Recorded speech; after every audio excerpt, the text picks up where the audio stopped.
السلام علیکم ورحمۃ اللہ وبرکاتہ۔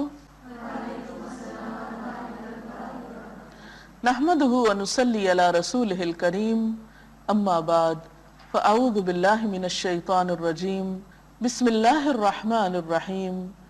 رب اشرح لی صدری ویسر لی امری واحلل عقدۃ من لسانی یفقہوا قولی۔ ناظرین، ہماری آج کی گفتگو کا موضوع ہے روزہ اور صبر۔ صبر عربی زبان کا لفظ ہے جس کا لغوی مطلب ہوتا ہے رک جانا یا روک لینا۔ تنگی اور بے قراری کی حالت میں اپنے نفس کو عقل اور شریعت دونوں یا ان میں سے کسی ایک کے تقاضے کے مطابق روک لینا، ثابت قدم رہنا۔ انسان کی زندگی میں یہ صفت نہایت اہم کردار ادا کرتی ہے۔ حقیقت میں انسانی زندگی خوشی اور غم دونوں کا مجموعہ ہے۔ کبھی ایسا نہیں ہوا کہ دنیا میں صرف دن ہی دن ہو، ہر دن کے بعد ایک رات ضرور آتی ہے، لیکن ایسا بھی نہیں ہوا کہ جب رات آ جائے تو ہمیشہ کے لیے رات ہی رہ جائے۔ نہیں، رات پھر دن میں بدل جاتی ہے۔ اس لیے اللہ سبحانہ وتعالی ہم سے یہ چاہتے ہیں کہ ہم دن کے بعد یا خوشی کے بعد رات یا غم کے لمحات میں صبر سے کام لیں، اس وقت کو احسن طریقے سے گزارنا جانیں۔ اللہ تعالیٰ اپنے پسندیدہ بندوں کی صفت کچھ یوں بتاتے ہیں، وَالصَّابِرِينَ فِي الْبَأْسَاءِ وَالضَّرَّاءِ، کہ وہ سختی اور تکلیف میں ثابت قدم رہنے والے ہوتے ہیں۔ یعنی کس چیز میں ثابت قدمی؟ خیر اور بھلائی میں، اچھے رویے میں۔ صبر تین طرح کا ہوتا ہے۔ ایک، اطاعت پر صبر کرنا، یعنی ہر طرح کے حالات میں اللہ تعالیٰ کی اطاعت پر جم جانا، خواہ کیسی بھی مشکل کیوں نہ پیش آئے۔ اسی طرح گناہوں سے خود کو روک لینا، یہ بھی ایک طرح سے صبر ہے کہ انسان کا نفس اسے مجبور کر رہا ہو، معاشرہ اس کو مجبور کر رہا ہو، حالات اس کو مجبور کر رہے ہوں کہ وہ غلط کام کرے، لیکن وہ غلط کام نہ کرے اور اپنے آپ کو روک لے، تو یہ بھی ایک طرح سے صبر ہے۔ اسی طرح صبر کی ایک تیسری قسم یہ ہے کہ جب غیر موافق حالات زندگی میں آئیں، پریشانیاں اور دکھ، خوف اور غم کی کیفیت ہو، تو اس میں بھی انسان منفی رویوں سے بچے، مثبت رویہ اختیار کرے اور اپنے آپ کو خیر اور بھلائی پر روکے رکھے۔ اگر ہم رمضان کے معمولات کو دیکھیں، اس کی روٹین کو دیکھیں، تو آپ دیکھیں گے کہ صبح سے شام تک صبر ہی کی پریکٹس ہو رہی ہوتی ہے یا صبر ہی کی تربیت ہو رہی ہوتی ہے۔ اس وقت اٹھنے کو کہا جاتا ہے جب اٹھنے کو دل نہیں چاہتا، اس وقت کھانے کو کہا جاتا ہے جب کھانے کو دل نہیں چاہتا، اس وقت کھانے سے روکا جاتا ہے جب کھانے کو جی چاہتا ہے، اس وقت سونے سے روکا جاتا ہے جب سونے کو جی چاہتا ہے۔ گویا صبح کا جاگنا، سحری کرنا، دن میں کچھ نہ کھانا پینا، رات کو نماز میں کھڑے رہنا، یہ سب کام وہی کر سکتا ہے جس شخص کے اندر صبر ہو، جو اپنے آپ کو ایک ڈسپلن میں رکھ سکتا ہو۔ رمضان المبارک کے 30 دن یا 29 دن انسان جب ہر روز اس تربیت سے گزرتا ہے تو صبر کا مادہ کسی نہ کسی درجے میں انسان کے اندر آ ہی جاتا ہے، جو اسے زندگی کے باقی دنوں میں بہت مددگار ہوتا ہے۔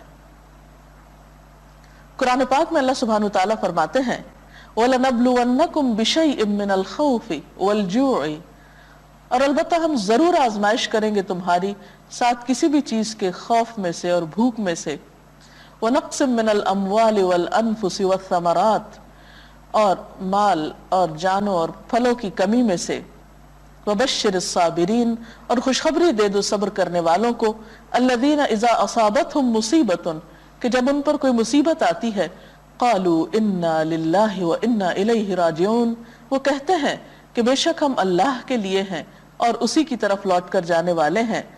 اولئک علیہم صلوات من ربہم ورحمہ، وَأُولَئِكَ هُمُ الْمُهْتَدُونَ، ایسے ہی لوگوں پر ان کے رب کی طرف سے نوازشیں ہیں اور رحمت ہے، اور یہی لوگ ہدایت یافتہ ہیں۔ گویا صبر کرنے والے ہی دراصل ہدایت یافتہ لوگ ہیں۔ اس لیے ہم سب کے لیے ضروری ہے کہ زندگی میں پہنچنے والے دکھ، تکلیف، غم پر صبر کرنا جانیں، اور رمضان ایک بہترین موقع ہے خود میں صبر پیدا کرنے کا۔ حالات ہمیشہ بدلتے رہتے ہیں، آپ دن کے بھی مختلف حصوں کو دیکھیں، صبح کا وقت دوپہر سے اور دوپہر کا شام سے مختلف ہوتا ہے۔ اللہ تعالیٰ کا منشا یہی ہے، اس کی حکمت یہی ہے کہ کائنات مسلسل حرکت میں رہے، تبدیلی کے عمل سے گزرتی رہے۔ خود انسان کی زندگی بھی، موت اور زندگی، یہ سب بھی ایک آزمائش ہے۔ ان آزمائشوں میں صحیح رویہ اختیار کرنا اور صبر سے کام لینا انسان کو اللہ تعالیٰ کا محبوب بنا دیتا ہے، اور اگر انسان ایسے موقعوں پر بے صبری سے کام لے تو اللہ تعالیٰ کی ناراضگی مول لیتا ہے۔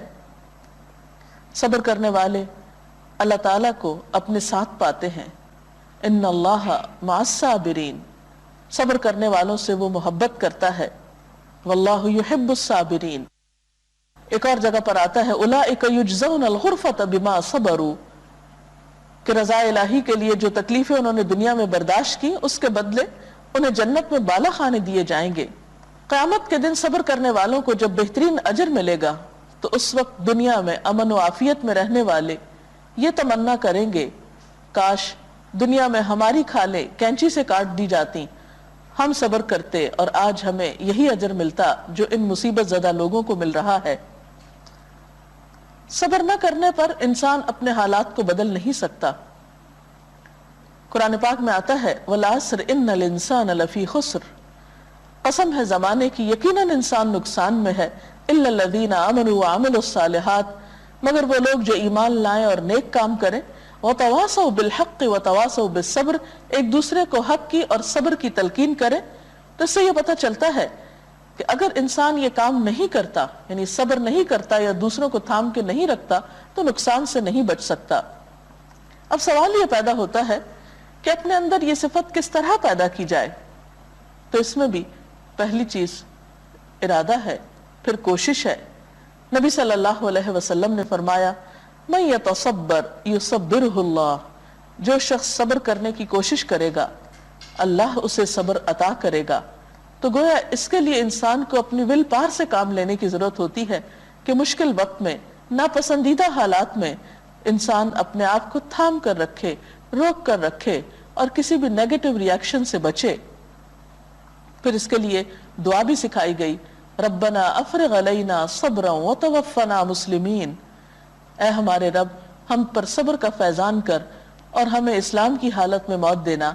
ایک اور جگہ پر فرمایا ربنا افرغ علینا صبرا وثبت اقدامنا، اے ہمارے رب ہم پر صبر انڈیل دے اور ہمارے قدموں کو جما دے، یعنی ہم حق پر، خیر پر، بھلائی پر جمے رہیں اور گھبرا کر نیکی اور خیر کا دامن نہ چھوڑے۔ کیونکہ عام طور پر ہوتا یہ ہے کہ انسان ایک اچھے کام کا ارادہ کرتا ہے، لیکن جو ہی اس راستے میں کوئی مشکل پیش آتی ہے تو اس کو چھوڑ دیتا ہے اور اپنے آپ کو جما کے نہیں رکھتا، وہ صبر سے کام نہیں لیتا۔ اسی لیے اللہ تعالیٰ قرآن پاک میں بار بار فرماتے ہیں وَاسْتَعِينُوا بِالصَّبْرِ وَالصَّلَاةِ، اور مدد مانگو صبر اور نماز کے ساتھ۔ گویا جس طرح نماز زندگی کے آخری دن تک، آخری لمحے تک فرض ہے، اسی طرح اس کے ساتھ ساتھ صبر بھی انسان کے لیے زندگی کے آخری لمحے تک درکار ہے۔ لیکن صبر وہی کر سکتا ہے جس کے اندر تحمل اور برداشت کی قوت ہو، اور یہ قوت بھی پیدا کرنی پڑتی ہے، اور روزہ اس میں بہترین مددگار ہے۔ نبی صلی اللہ علیہ وسلم کے سامنے جب کوئی ایسا کام آتا جو آپ کو ناگوار ہوتا تو آپ خاموشی اختیار کر لیتے، اللہ تعالیٰ سے دعا کرتے، لیکن کبھی بھی بے صبرے پن میں ایسا کوئی لفظ آپ کی زبان سے نہیں نکلا جس پر بعد میں پچھتانا پڑے، کوئی ناروا بات، کوئی ایسی چیز جو منفی اثر رکھتی ہو آپ کی زبان مبارک سے نہیں نکلی۔ آپ کا اسوہ حسنہ ہی ہمارے لیے ایک بہترین اسوہ ہے۔ ایک بہترین نمونہ ہے۔ اب دیکھیے کہ روزے کی حالت میں ہمیں یہ سکھایا گیا کہ اپنی زبان کے استعمال میں احتیاط کریں، لڑائی جھگڑا نہ کریں اور بہت سی اچھی عادات اختیار کریں۔ تو یہ تمام چیزیں صبر کو پیدا کرنے میں مددگار ثابت ہوتی ہیں۔ اور یہ بھی یاد رہے کہ صبر و تحمل کا یہ مظاہرہ صرف رمضان میں نہ ہو بلکہ بعد میں بھی ہمارے ساتھ رہے۔ اللہ تعالیٰ سے دعا ہے کہ وہ ہمیں اس کی توفیق عطا کرے اور ہمیں اس بہترین صفت سے نوازے۔ اگر اس سلسلے میں آپ کے پاس کوئی سوال ہو تو آپ سوال کر سکتے ہیں۔ میں یہ پوچھنا چاہتی تھی کہ صبر سے آپ کہ کیا نتائج جو ہیں وہ برآمد ہوتے ہیں، اور کس طرح آپ خود کو اور دوسرے کو اپنی ذات سے خود کس طرح مطمئن رکھ سکتے ہیں اور دوسرے کو کس طرح مطمئن رکھ سکتے ہیں؟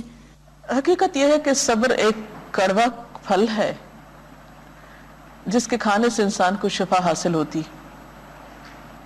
صبر کرنا اگرچہ مشکل کام ہے، لیکن حقیقت یہ ہے کہ اگر ناگوار تکلیف دہ مواقع پر انسان اپنے آپ کو منفی ری ایکشن سے روک لے تو بعد میں بہترین نتائج اس کی زندگی میں آتے ہیں، حتیٰ کہ دشمن بھی دوست بن جاتے ہیں۔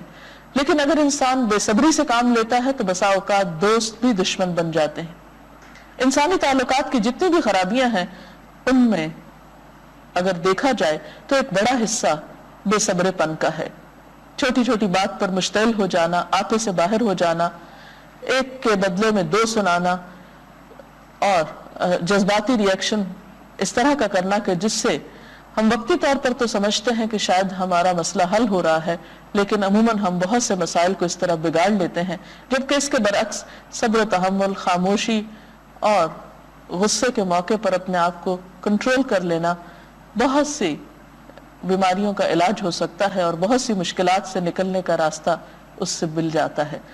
انسان خود بھی مطمئن ہوتا ہے اور دوسرے کو بھی مطمئن رکھ سکتا ہے۔ اس کے برعکس اگر انسان غلط زبان استعمال کرتا ہے یا دوسرے پر زیادتی کر جاتا ہے تو کبھی بھی اس کا دل سکون میں نہیں ہو سکتا، اگرچہ وقتی طور پر یہ عمل اس کو کتنا ہی خوشنما کیوں نہ محسوس ہو۔ کوئی اور سوال؟ جی آپ بولیے۔ اللہ تعالیٰ جس قوم سے محبت کرتا ہے اسے کسی آزمائش میں مبتلا کر دیتا ہے، اور پھر اگر وہ اس پر راضی ہو جائے اللہ تعالیٰ بھی اس سے راضی ہو جاتا ہے۔ تو صبر کا مظاہرہ ہم اپنی ذاتی طور پہ تو جس طریقے سے آپ نے بتایا کہ ارادہ کریں پھر کوشش کریں، لیکن ہم اپنی قوم کو انڈیویجولی چھوڑ کر پوری قوم کو اشتعال انگیزی سے کس طرح سے بچا سکتے ہیں، اس کے لیے کیا کر سکتے ہیں؟ یہ درست ہے کہ بسا اوقات افراد کی زندگی میں ایسے مواقع آتے ہیں اور بعض اوقات قوموں کی زندگی میں آتے ہیں، تو ایسے صورت میں جو قومی رہنما ہوتے ہیں ان کی ذمہ داری بنتی ہے کہ وہ لوگوں کی صحیح رہنمائی کریں اور ان کو صبر و تحمل کی تلقین کریں۔ اسی لیے تو فرمایا کہ وَتَوَاصَوْا بِالْحَقِّ وَتَوَاصَوْا بِالصَّبْرِ، یعنی صبر صرف یک طرفہ عمل نہیں بلکہ ایک اجتماعی عمل بھی ہے۔ ناظرین، اس کے ساتھ ہی ہمارے آج کے پروگرام کا وقت ختم ہو رہا ہے۔ کل تک کے لیے اجازت چاہتے ہیں۔ اللہ حافظ۔